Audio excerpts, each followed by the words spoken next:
Welcome everybody to the Limit Podcast, Season 1, Episode 8. Phil, we are on a roll here with our podcast, talking to many different folks. We have different topic today as well, but also, as you can see, you've got something new on. You actually have one of your guys' new shirts on from PH Fishing. Yeah, we're having a whole line of apparel made. So I don't know if you can see this. This is a new shirt that we just got. They're all UPF 50 shirts. This is a hooded shirt. We got a lot of colors coming, sizes. We got them with a hood and without. These are super lightweight, thin. They're wicking shirts, as well as t-shirts, sweatshirts, things like that. I think the hats that we got are Pacifics. I think, is that right, Matt? They're not Richardson, but I guess Pacific is another. Pacific and Richardson are probably the two top brands. The hats are a little more expensive, buying the best, but they're really nice hats. And then we're still working on all the new baits. Excuse me, I've been in the dust all day, but I'm really excited about a couple 3 weeks. We should have tubes, so we'll have our first big shipment of tubes there. Then we're having them made in America.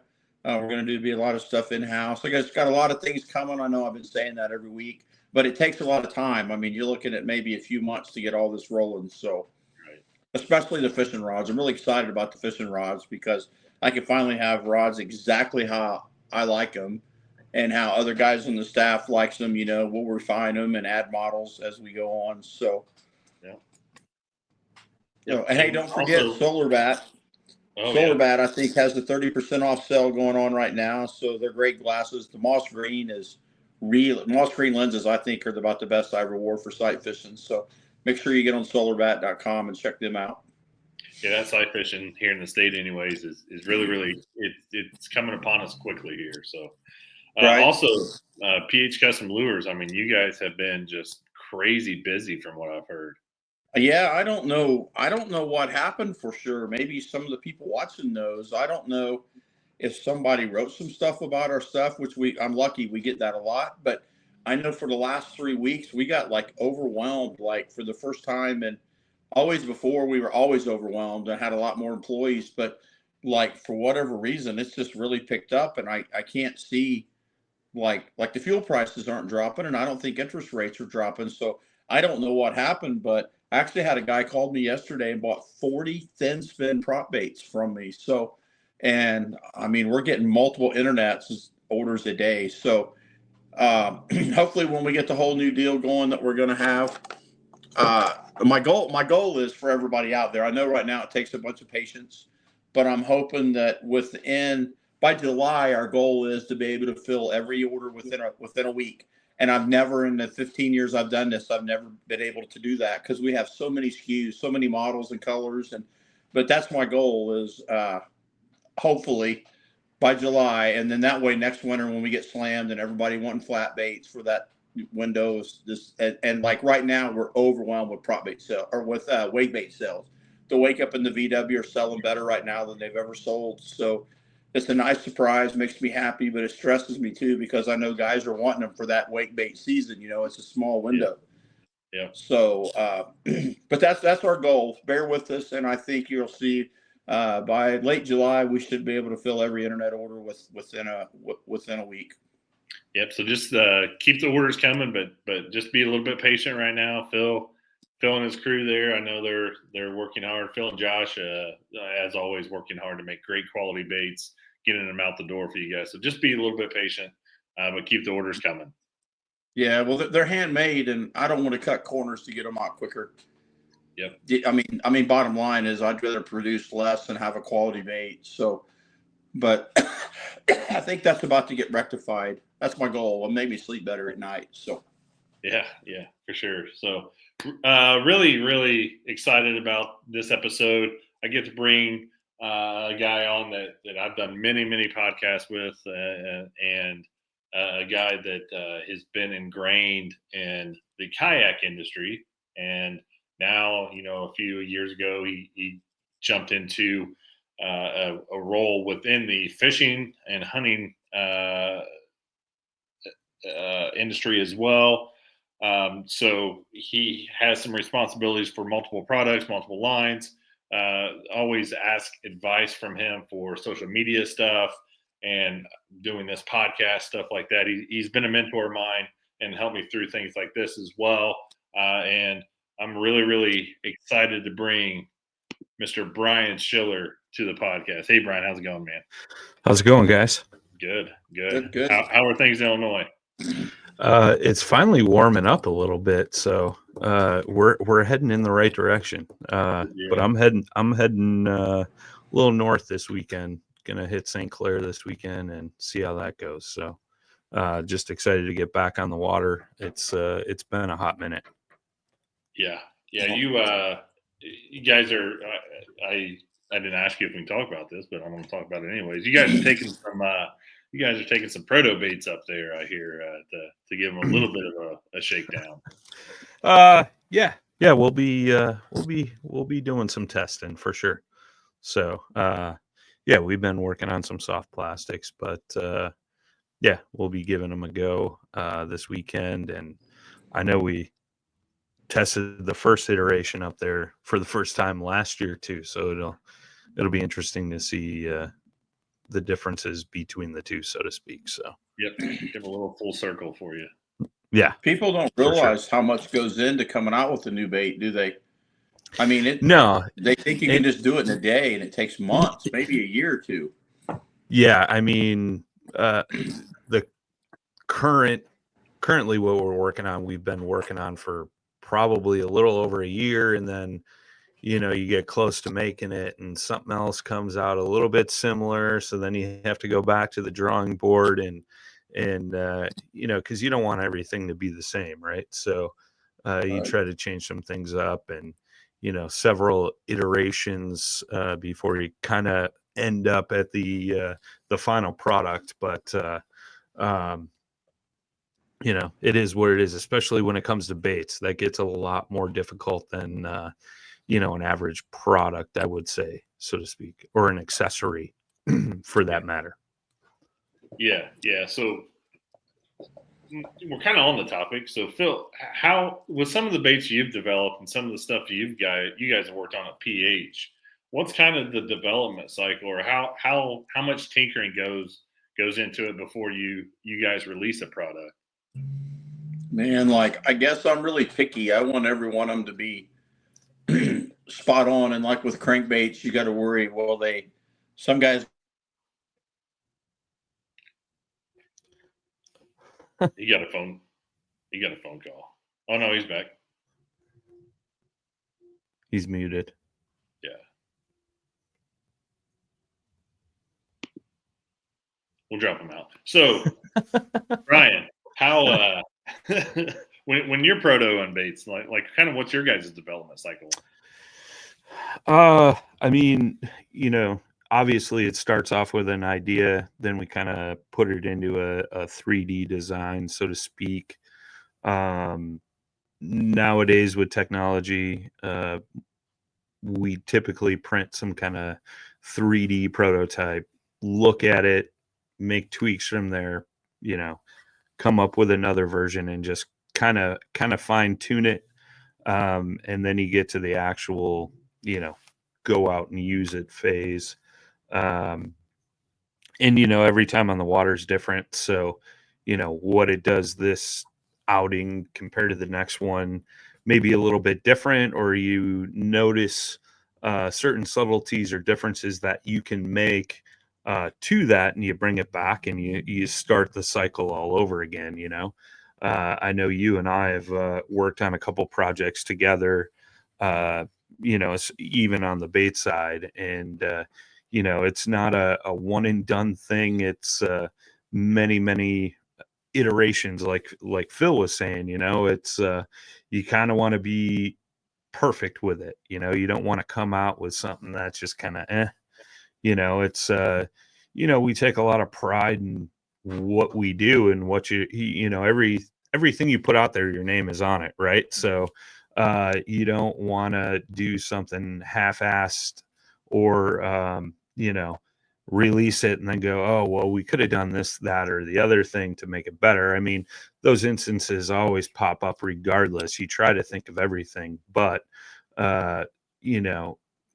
the faster you rush through that process, the easier and the faster it is that you leave out those subtle differences or details that could have made all the difference in the world to make a great product. Yeah, it's something I try to do when I proto, and either, I've been lucky enough to get a few of Phil's baits before he's released them, and same way with your guys' Brian.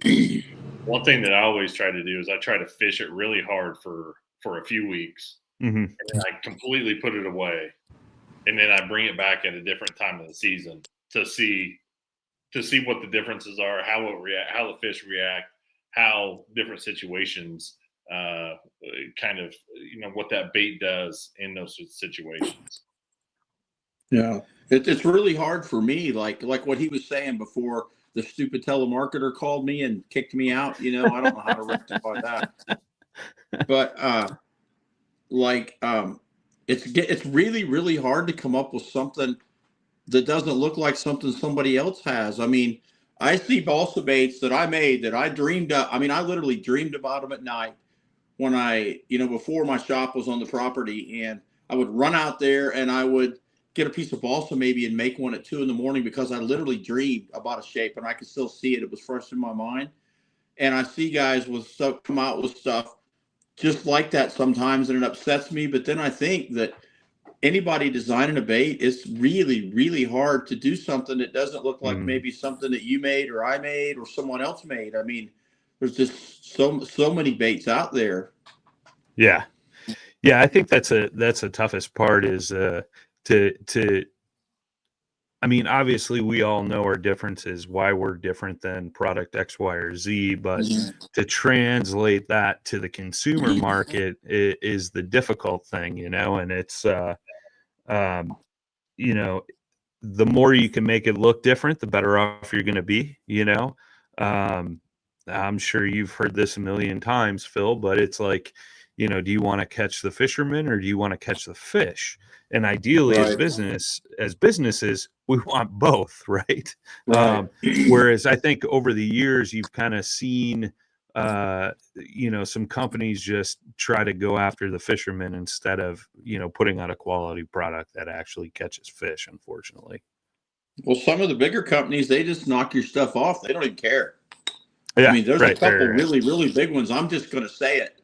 There's a couple really, really big companies out there that everything they got, there's so many garage builders. And I know for a fact that some of the really cool baits that have come out lately, like there's one in particular got caught, these guys in Japan come out with this swim bait. It got knocked off immediately. And I mean, there's a lot of guys that have really cool ideas piddling in their garage, and some big company comes in and takes it away from them, and they've got the ability to market it, sell it cheaper, get it to the masses, and it's just the fishing industry seems to be really, really bad about that. Yeah, I agree. Brian, do you see it with the other because I guess we should talk about what DuBro is. So at DuBro, you have DuBro that's the RC name. So all Yeah, stuff. We started in business 66 years ago in the model aviation business, and in 82 we started the fishing division. 96 we started archery. American manufacturing, a lot of plastic injection molding, small part machining, things like that. So we've definitely seen similar trends in all three divisions over the years. But it's the same, like Phil said, it's you kind of have these bigger entities that are just kind of going after and copying your product verbatim almost, and especially overseas they can get away with that, because it doesn't matter if you have a US patent, but they'll manufacture the same product that you make overseas and sell it for pennies on a dollar. But I mean, it doesn't only happen in the fishing industry. Certainly the archery industry, model aviation, things like that. I've even seen it in some of the other industries I've worked in over the years, construction and whatnot. So it's certainly that a difficult thing that we all have to face and consistently combat. But it is what it is. I mean, there's no good way around it, so to speak. Right. And it's hard to be competitive too, and like you said, like people don't realize like this bait that you're saying you've been working on for a year. They don't understand. A lot of guys don't understand that they're not in business for themselves. That might equate to a lot of money, huh? Who knows? Yeah. I don't know what kind of bait. I don't know if it's soft bait, hard bait. How many molds have you made, alternate and changing and paying for machining costs and your time and pay and whatever. It's like a big investment.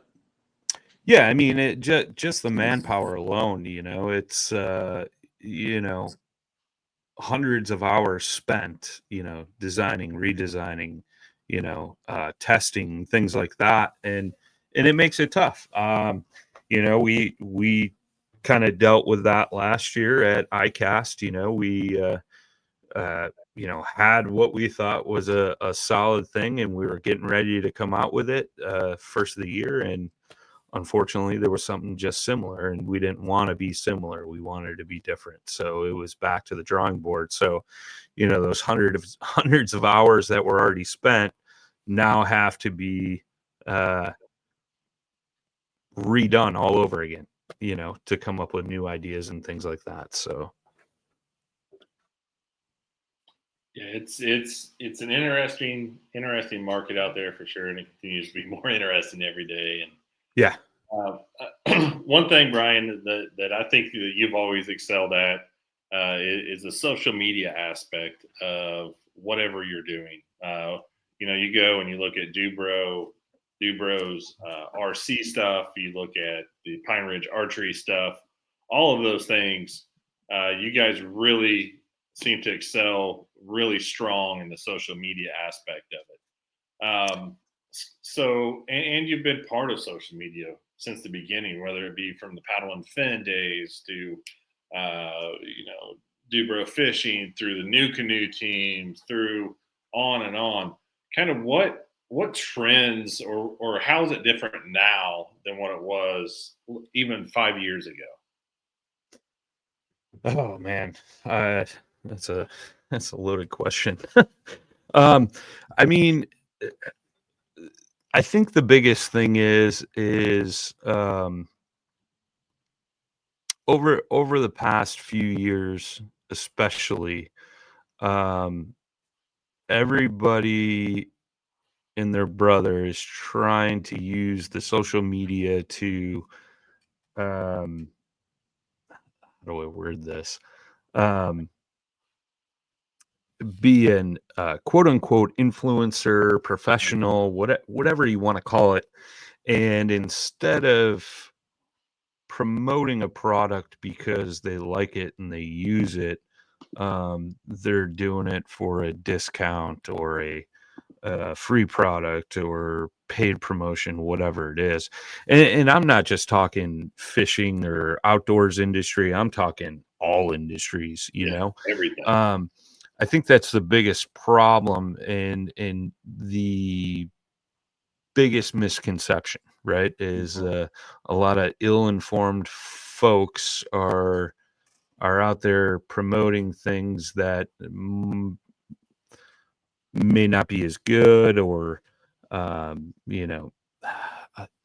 trying to navigate these waters. No, But I know what you're getting at. Yeah, and to be quite honest, that some of these people have no business doing what they're doing either. right. And there are a lot of people that put a lot of trust into these folks, and they aren't necessarily the correct people to be listening to at times. It seems like everybody's got a platform in social media. Yeah, and I mean, you saw a big transfer of a lot of companies moving a lot of their marketing efforts towards social media, and now you're kind of seeing, or I shouldn't say social media, I should say marketing through influencers. And I think that burned a lot of brands. And now you're starting to see that retract a little bit, which I think is kind of a good thing. But I mean, the people that have done it right and promoted correctly over the years, it goes back to what we were talking about before is, everything you put out there, your name's on it, right? And so, those folks that probably shouldn't have been doing those things, kind of retract.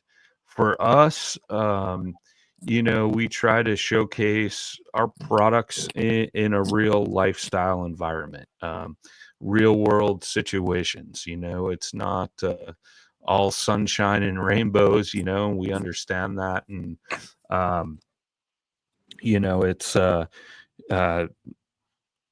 again, we've been around 66 years. We were at a show this past weekend, and guy brought up a product, one of our products that we estimate was packaged somewhere in the early 60s because it was before barcodes, things like that. Everything's pristine condition. So we put that out there on social media. It's one of those things where you can showcase your brand for what it is and what it's worth, rather than clicks or likes or whatever it may be. That's the thing I have a problem with is you see these guys doing these YouTube videos and these podcasts and all the lies and the untruths and all the crap that's said just to get clicks. Yeah. And that's what Matt and I, when we talked about this, we did not want that. We just wanted to be a bunch of good old boys sitting around, shooting the bull, talking about fishing. We might talk about hunting sometime, who knows? But like I was thumbing through before we started this, and some of the stuff these guys say that are supposedly in the fishing industry, these YouTube influencers in the fishing, I can't believe that they even say some of the crap they say or some of the titles on that stuff. Yeah, I mean, it's yeah. I mean, certainly there are some folks out there doing the clickbait stuff, and I think sometimes, and I mean, I'll be the first to admit I'm guilty of this. When I started doing podcasts 7 years ago or whatever, I may have been blinded by the light once or twice, but I've always tried to regroup and refocus. But I've always tried to keep it clean and straight cut and to the point, and none of that nonsense, trick clickbait trigger stuff. It's like you said, Phil, a couple of good old boys just sitting around talking fishing, and I think that's what separates those folks. Unfortunately, our industry has been taught that, oh, we need to focus on the number of followers and the number of plays and the number of clicks rather than the number of people that actually consume the content for good intentions. And I know that may not be a popular thing, so to speak, but unfortunately, I think some of the bigger entities in the fishing game, there's too many chiefs and not enough Indians, and that's when things just kind of get kicked by the wayside. Yeah, it gets a little bit out of control, and also, I feel like a lot of the folks that are doing it for the right reasons tend to sustain and actually stay around and stay relevant. Oh, for sure, for sure. I mean, you and I could probably sit here and name how many people over the years we've known that come blazing in and they're out as fast as they came in, because they didn't make $1 million right away or whatever it may be. It's insta fame. That's never been my goal or things like that, but it is what it is. Yep. So you mentioned DuBro fishing, and when it was founded and stuff like that. I'll be honest, until you got involved with DuBro fishing, I never knew what it was. We always here at the office, we always call it the best kept secret in fishing, the favorite product that everybody has but doesn't know who makes it. Yeah. Yeah. So you guys offer. I mean, it's a wide variety of stuff. I mean, you've got some things that every angler should have in their house, Mhm. and then you have some stuff on your website where I'm like, man, this is awesome, but it doesn't apply for anything I do here. So Sure. I mean, we do a lot of storage tools, storage systems, tools, and just stuff that makes an everyday angler's time easier on and off the water. Um, we're real well known for our rod rack systems. Again, all American made. Um, they're made right here in our factory. Um, Down to we do make some things for the saltwater world. Florida is one of our really big markets, so we'll do storage systems for those trolling rigs, things like that. We have tools for tying knots, making bucktails for muskies, inline spinners for trout, leaders for your toothy fish, your saltwater fish.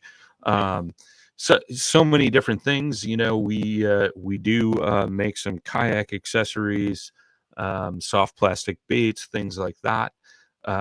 So we've kind of dove into that market in the past couple of years, the bait market, so to speak. Um, but just all around things that make life easier as a fisherman, both on and off the water is kind of the way I describe it. Is what we do and the products we offer. no, that's a great description. And yeah, if you look at your catalog 2 years ago, you look at your catalog now, you can see kind of the evolution and where you guys are heading. You guys were kind of storage solutions, things for the Mhm. garage, things to build at home, and now you're Yeah. starting to get to usefulness on the water with like the twister track knob for kayak fishermen, the awesome Do More cup holder. So the evolution and the is there that you're actually getting on the water with folks now. Yeah, I mean it's we're trying to continue to grow and explore other avenues that maybe we know we could be good at or dip our toe into without getting too deep. Um, and in 2020 we had a change of ownership here. Brian Byczowski, the owner, is he's innovative, forward thinking.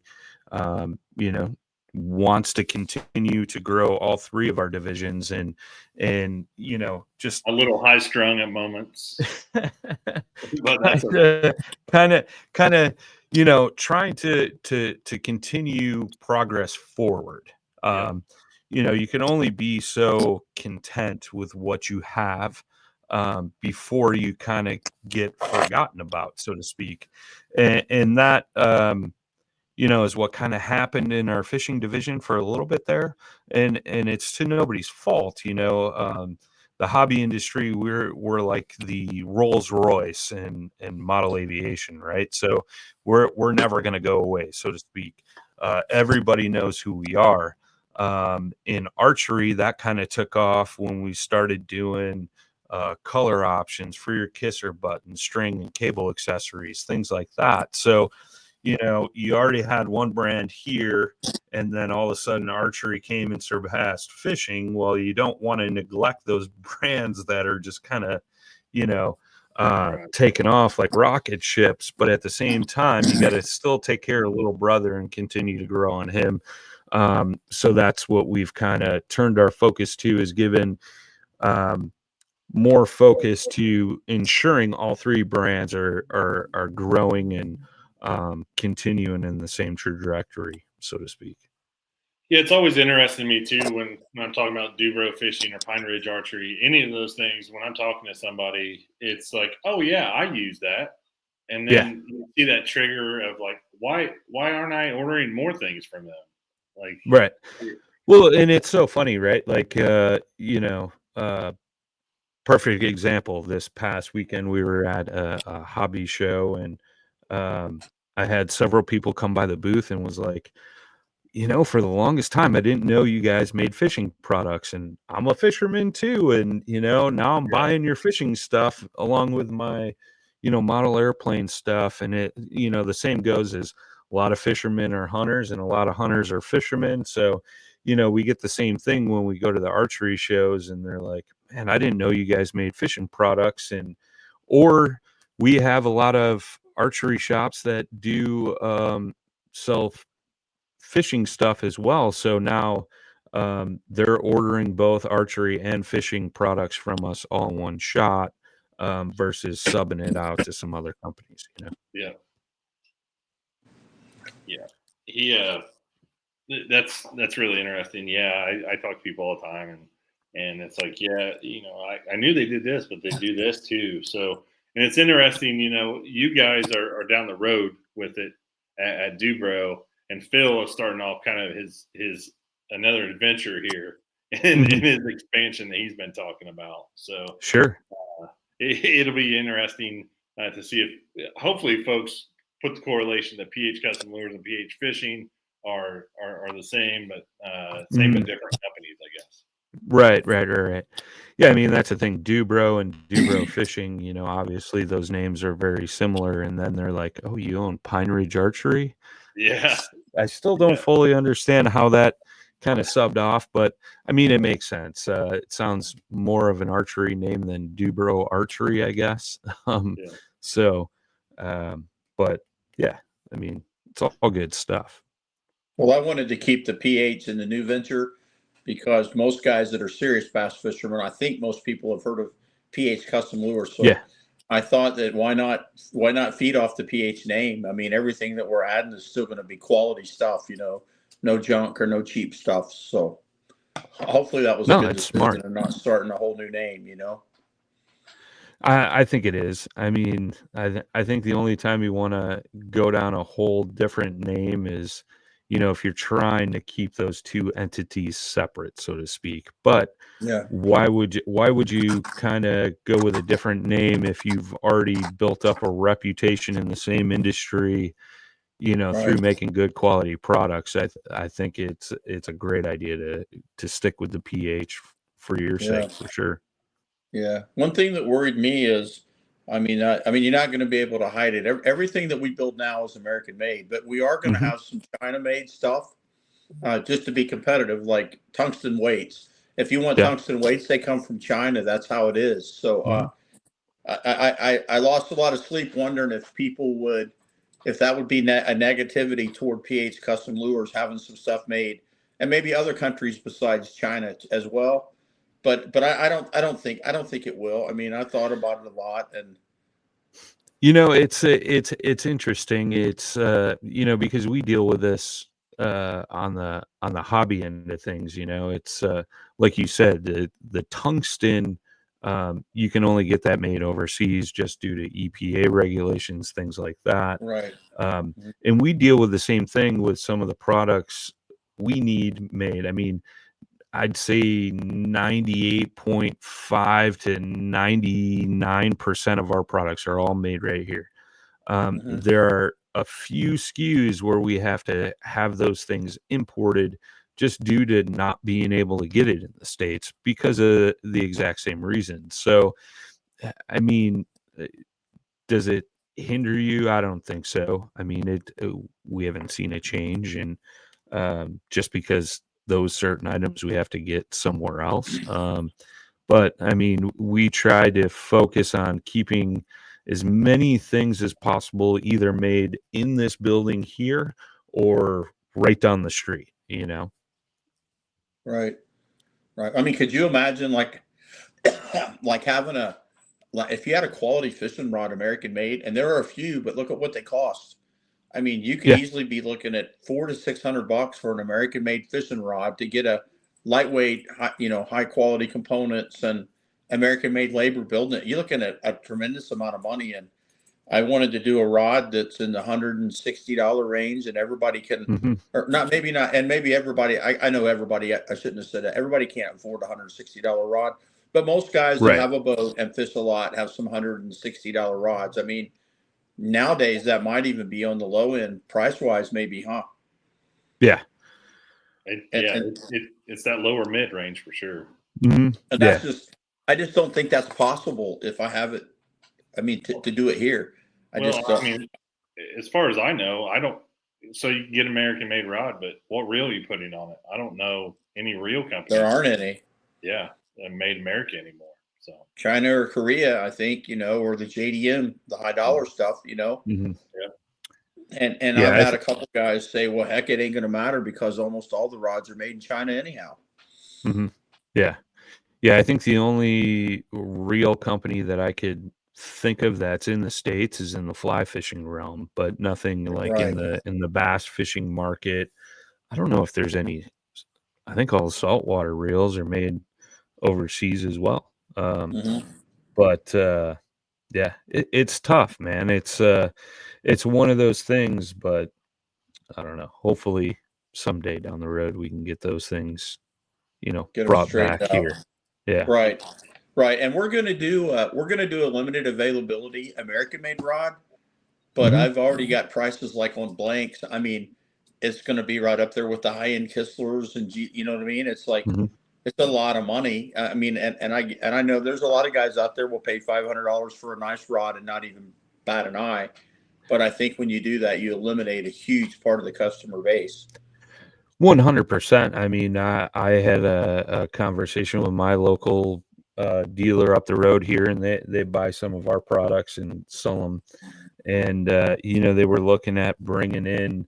It was a kayak dealer, and they were looking at bringing in actual fishing stuff. And it was like, we don't want to jump head first into high end rods and reels and things like that, but we want to be in that middle echelon, and still maybe carry a few things in that lower spectrum, but focus more on the middle, something that's gonna cater to all versus only the handful of guys that are gonna want to get that upper echelon of product.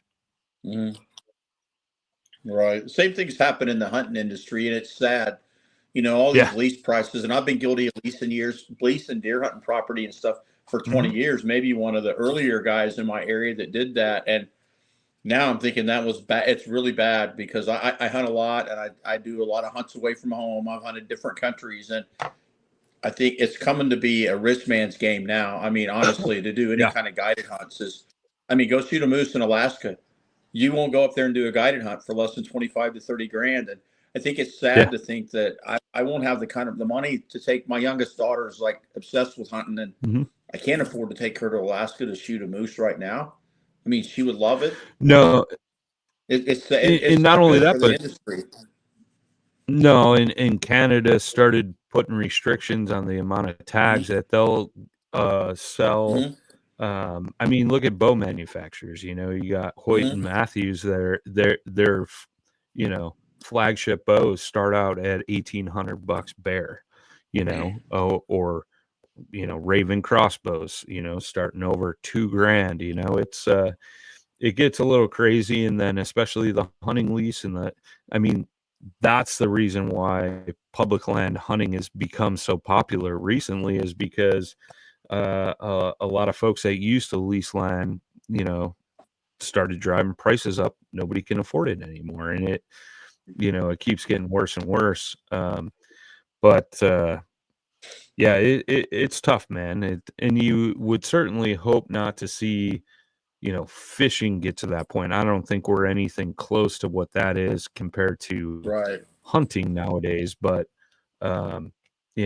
even still, I mean, license Mhm. prices go up, cost of boats through the roof. So I guess Yeah, at the end of look the at a day, boat. it is Look about at the a same. boat and graphs and power poles. I Yeah. mean, this Yeah. might be not a very popular thing to say. It might get me blackballed. I don't know. But if you look at what a power pole is, how in the hell can a power pole cost that kind of money? Yeah. Yeah. I I mean, mean, think it's, about it for what you get. yeah. I mean, I don't know everything that goes into it. From I shouldn't have being on said the that, huh? being on the manufacturing end of things now, and I get comments all the time like, I don't know, man, that seems awfully expensive, but when you break down the cost of it and things like that, it may make sense. Don't really know, because I don't pretend to know the first thing about power poles, but at the same time, I it's probably like, shouldn't have man, said that, yeah. Well, but you're right in most aspects. I mean, look at how did a common bass boat go from 40, $50,000 to now to well over over 100. 120? You know. Right. Right. And I think what you get with the fishing industry, and I don't know if you guys are sponsoring any pros, but I think that a lot of the high price of the fishing industry is marketing money, whether it's going to a pro, I mean, just look like if you're a title sponsor, just wrapping someone's boat and truck, you might be Hmm. looking at 7 grand a year for that. And then Hmm. if you and I don't pay any pros now. I've had really good ones, but you're looking at 300 to $500 minimum to get an Elite Series Pro, and that's minimum. And then you got to hope they actually do some social media for you and things, Hmm. and all that just goes right back into the price of what you sell. The more money you spend, the more the product costs in the final. And I think that's where the fishing industry. I think that's where a lot of the big prices are coming from. I agree wholeheartedly. I mean, especially, when you start sponsoring some of those upper echelon pros in the MLF, Yeah. BASS, Elite Series, things like that. I mean, even, walleye pros, some of the saltwater tournament guys, things like that. I mean, they clearly have bills too, right? And Mhm. we've kind of backed off on some of that. We still have a few folks hanging around, but again, like the realization I've come to is not everybody wants to be a tournament pro. Not everybody cares about what the tournament pro is doing, Right. and they just want to go out and fish and have a good time. So that's where we've kind of turned our focus on is let's cater to the average guy, Mhm. not the elite pro that may do 3 social media posts and might sell a couple things for it. It's I had an interesting conversation with somebody recently, and we were talking about how uh, a very well-known pro was given said item. I don't want to call anybody out. Said item Right. related to the fishing realm. Went promoted it a little bit on social media, maybe sold a handful. A guy that's no pro whatsoever, but has a very well-known YouTube channel and Mhm. has been very honest, consistent, gives you his honest feedback and isn't a jerk about it in any way, shape, or form. He was given a trailer and did his normal run through on it and sold 50 times more than what the elite pro did. So, I Right. mean, it's one of those things, man. It goes back to what we were talking about earlier is, it's, with the social media game, it's been all over the place. I don't want to say this, but you almost have to is like, is a profession or an elite pro have the same weight with the consumer as they did 20 years ago or 30 years Oh ago. yeah. You know what I I don't mean? think so. No, I don't think it's And, anywhere close anymore. No. and it's tough, man. And it's not to knock on those guys, but um, I mean, I remember back in the day, man, anything that, some of the goats were using, you wanted to run to the Bass Pro and get it, right? So Mhm. I don't know. And you It's did. tough, man. Yeah. Oh yeah. 100%. Yeah. Yeah. I don't know if Matt and I have had this conversation, but I tell you who helps me sell baits the most. And I mean, I've had pros that sold baits, and I've had really good fishermen. But honestly, Hmm. the pro staffers that I'm looking for are the guys that have the gift of gab. As some of them Hmm. maybe aren't like what you would call like the hammers in their area, because Look, I got Right. sticks that use my stuff. I got a lot of Elite Series and MLF and MPFL guys that Sure. use my stuff. But like the local sticks here, they don't want anybody to know what they're throwing because they can win more money fishing local tourneys than the discount I'm going to provide. The guys that help me the most are I wouldn't say blabbermouth, that's a mean word, but the guys that just like to talk. They like to fish and they want to 100%. they want to feel part of something, and they tell all their buddies, and they do Facebook posts of a bait once in a while and a fish and say, hey, I caught that on a PH custom lure skinny P or whatever. This is 10 times more valuable to me. 100%. It's the same way with us. I mean, it's having that firsthand real world experience versus it's just another name to throw on the profile, the side of the boat, the side of the truck, whatever it may be, is way more valuable to guys like you and I versus what some of the other folks are doing. And not only that, but I mean, trying to get some of those. I mean, look at General Tire is all in with MLF, and Bass Pro with BASS and things like that. To throw that kind of money around for smaller businesses like ours, it just doesn't make sense. Yeah, I mean, look at Matt. I've ran pro staffs before and recruited folks and things like that, and people that really set themselves apart are like you said, Phil, not necessarily the local hammers, but Brian, you've heard me say this term many times: boots on the ground guys, like guys that are going and talking about your baits to folks, and going into stores and shops and saying, well, why don't you have this? Like, this is whatever lure it is, and I've been successfully catching them here locally. Those guys are the ones that make the largest impact, in my opinion. 100%. Look at you. I mean, look what you do for me. You're constantly posting a picture of a bait fish with a bait in its mouth. You know, a lot of people. You post stuff on your stuff. You send me stuff. You share stuff. That's much more valuable to me than somebody who like wins every time, but they don't want no one to know what they're throwing. Don't give him too much, Phil. Don't give him. I know. I'm trying not to swell his head, but like when we do the indie show, every year he'll actually bring people down throughout the week, from the kayak booth and say, hey, you got to try these baits. I've been one of those guys several times, I'm sure. Yeah, I would like to have 100 guys like Matt or Rob Erickson, and I know I'm going to leave somebody out. They're going to get their feelings hurt, or Denny Johnson, or they know who they are. I've got 20 or 30 guys that are really close to me in the business, and they know who they are. And I would love to have 200 guys like all of those instead of having 200 guys like I have, who I don't think ever do anything but use their discount code, to be quite honest. Right. I agree wholeheartedly. If I could clone 100 Matts, I'd be all over it. And I'm not just saying that to swell his head, but 100%. I mean, we got a handful of guys as well that it's the same thing, they're out there and they're sharing their love of the brand, and I know when I introduced DuBro to Matt, he was kind of like, I don't know anything about this, and I said, here, we'll just check it out. Tell me how you feel. Right. And he's still here three years later. So yeah, I had a guy call me yesterday, and I had to listen for 10 minutes while he told me how great PH is.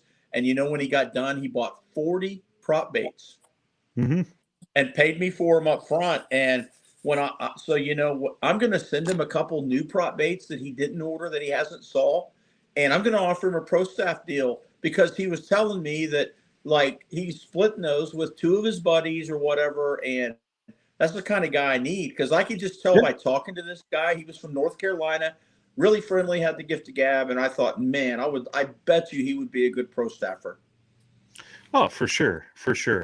And those are usually the ones that turn out to be the best. The guys that aren't looking for that deal or whatever, or hitting you with 50 emails. Hey, can I get a price break on this?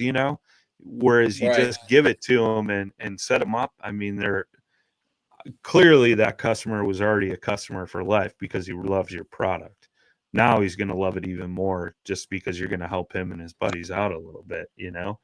And Yeah. I mean, we get that all the time. So, Yeah, I'm going to offer him a pro staff deal, you know, give him a discount code if if he wants to do it. And all he's got to do is keep doing what I'm sure he already does to make me happy. yeah, 100%. Yeah. Yeah. Because I have had guys on the staff, man, that I find out later that they were cutting everybody off on the water and they were drunk in the parking lot being obnoxious. I don't know if you guys have experienced that yet. That's no good for anybody. Or Are you still talking about me, Phil? Cutting people off? Yeah, you know that one time. There was that one time. Yeah. Or the worst ever, if you find out somebody did something they shouldn't have done, an attorney, like against the rules. That's the worst. Yeah. Especially when you like, you know, when you like that person. Mm-hmm. Yeah. Yeah. Fortunately enough, knock on wood, we haven't had to deal with anything like that per se. But well, I hope you never do. Yeah, I don't wish that on anybody. You know, I mean, right. We've all seen things over the years, from walleye fishing to snagging bass off pets. You know, that does no good for any brand or anybody. Mm-hmm. And it's unfortunate that you have those people out there. But you know, they're everywhere. You're going to find them eventually. But and you find them in everything. I mean, it's just not right. Like both of you guys are in the construction. Been around the construction industry for a long time. It's the same way over there. Mm-hmm. Like, oh yeah, you have guys doing the same stuff, no matter what it is. But I think it's highlighted, and it's it's sometimes people just get too wrapped up in stuff.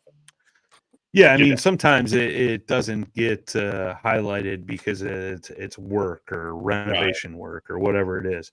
But when somebody's attacking your hobby, what you're trying to go and do when you're trying to get away from that stuff, whether it be in the office, on a job site, whatever it may be, and then the thing you go to do to try and relax and have a good time with gets attacked by, you know, somebody like that.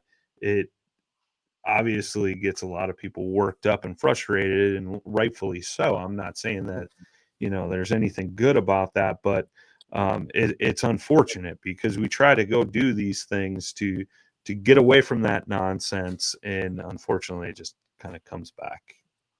Full circle. Yeah. So changing the subject a little bit.